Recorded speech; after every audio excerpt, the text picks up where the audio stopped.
السلام علیکم ورحمۃ اللہ وبرکاتہ۔ اسلامک نیوز 4K چینل میں خوش آمدید ہے۔ عملیات کے حساب سے جب عامل ایک عمل کرتا ہے تو اس کے عامل بننے سے پہلے اس کو کون کون سے کام کرنے پڑتے ہیں، اس میں سے ایک پرہیز جلالی اور پرہیز جمالی بھی ہے، جس کو ترک حیوانات بھی کہتے ہیں۔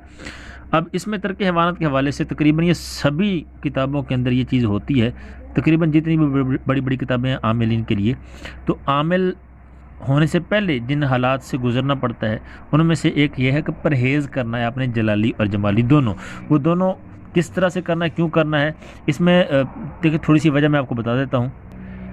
پہلے نمبر پہ تو یہ دیکھ لیں کہ یہ تقریباً آپ کو ملے گا کنز الحسین کتاب میرے پاس جو 2-3 یہ سبھی موجود، میں آپ کو اس کتاب میں سے بتاؤں کیونکہ یہ معتبر کتاب ہے، تھوڑی سی اچھی شمع شبستان رضا کتاب مکمل حصوں والی، تو اس میں جو ہے ویسے تو اس میں آپ کو مختلف جگہ پر ملے گا، یہ جو ہے نا چیز آپ کو اور جگہ پر بھی ملے گی، جیسے ابھی میں آپ کو بتا دیتا ہوں۔ ادھر اس میں جیسے 664 صفحہ نمبر پر یہ لکھا ہے پرہیز جلالی اور جمالی، لیکن ادھر تھوڑا سا انہوں نے اچھی طریقے سے لکھا ہوا ہے تفصیل سے، تو میں یہ آپ کو بتا دیتا ہوں۔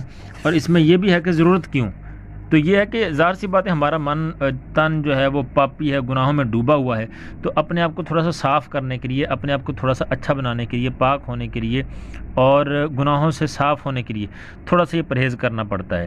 تو کیا پرہیز ہے یہاں سے میں آپ کو بتاتا ہوں۔ سب سے پہلے پرہیز ہے جلالی، تو یہ جلالی بتاؤں گا، باقی انشاءاللہ میں کوشش کروں باقی بتانے کی، تھوڑا سا میں شارٹ کٹ کر کے آپ کو بتاتا جاتا ہوں۔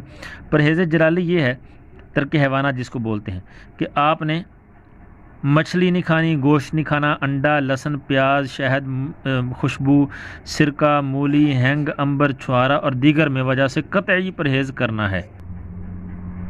اچھا، اس کے بعد کہتے ہیں اگر کرنا بھی ہو اس طرح کا معاملہ تو پھر اپنے سامنے تیلی سے تیل نکلوائیں، سرسوں کو لے کر پانی میں ڈالیں، جو اوپر رہے اس کو دور کر دیں، باقی کا تیل نکلوا لیں۔ پان تک کھانے کی ممانعت ہے، کوئی بھی چیز، سگریٹ ہے، تمباکو، حقہ، بیڑی، اس کا استعمال بالکل نہ کریں۔ چمڑے کی ڈول سے پانی نہ پئیں، دریا ندی کا پانی مٹی کے برتن یا مٹکے میں سے استعمال کریں۔ اس کے علاوہ حیوان کے کسی بھی حصے کے بنے ہوئے کپڑے کا استعمال نہ کریں۔ چاقو بھی، ہاتھی کے دانت کا دستہ وغیرہ یہ چیزیں آج کل تو خیر نہیں ملتی۔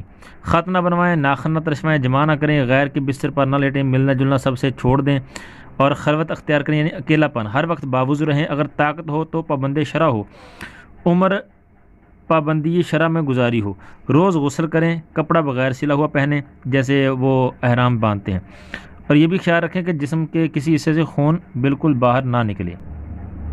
اچھا، اس کے علاوہ درخت میں جس میں سے دودھ نکلتا ہے اس کے پتے وغیرہ نہ توڑیں، نہ کاٹیں، البتہ وہ بال جن کا تراشنا سنت ہے، مثلا لب اور بغل وغیرہ، یہ ضرور آپ صاف کر سکتے ہیں۔ ہاتھی گھوڑے پر سواری نہ کریں، بلکہ کسی بھی جانور پر سواری نہ کریں، اور اسی طرح سے نماز، روزہ، فرائض، واجبات، ذمات باقی ہیں تو ان کو بھی سچے دل سے توبہ بھی کریں اور ادا بھی کریں۔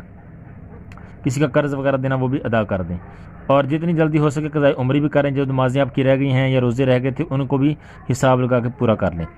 اور اس کے ساتھ ساتھ باقی جائز کام میں کامیابی کامرانی خود بخود حاصل ہوگی، یعنی یہ کہہ رہے ہیں کہ کوئی بھی آپ نے خلاف شرع کام نہیں کرنا، کوئی بھی، اور ایسا کام جس میں شبہ بھی ہو کہ یار کہیں یہ گناہ نہ ہو، کہیں یہ ناجائز نہ ہو، تو وہ بھی آپ نے نہیں کرنا۔ یہ سارا کچھ آپ کریں گے، اس کے بعد اتنے آپ گناہوں سے بچ کے رہیں گے تو اس کے بعد پھر آپ جو بھی عمل کریں گے انشاءاللہ وہ آپ کا عمل بالکل جیسے تیر نشانے پہ لگتا ہے ایسے وہ آپ کا عمل بھی ایسے ہی اثر کرے گا۔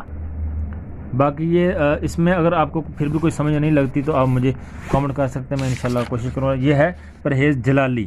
جمالی تھوڑا سا بالکل آسان ہوتا ہے، اس میں تھوڑا بہت فرق ہوتا ہے کہ اس میں آپ جو ہے وہ تیل وغیرہ استعمال کر سکتے ہیں، کپڑا بھی سلا استعمال کر سکتے ہیں، بال وغیرہ کٹوا سکتے ہیں، اس طرح تھوڑا بہت ہوتا ہے اس میں۔ باقی اس میں تھوڑا سا زیادہ سختی ہے جلالی میں، تو اس میں اگر کوئی سمجھ نہ آئے تو آپ کامنٹ میں رابطہ کر سکتے ہیں۔ جزاک اللہ خیر۔ السلام علیکم ورحمۃ اللہ وبرکاتہ۔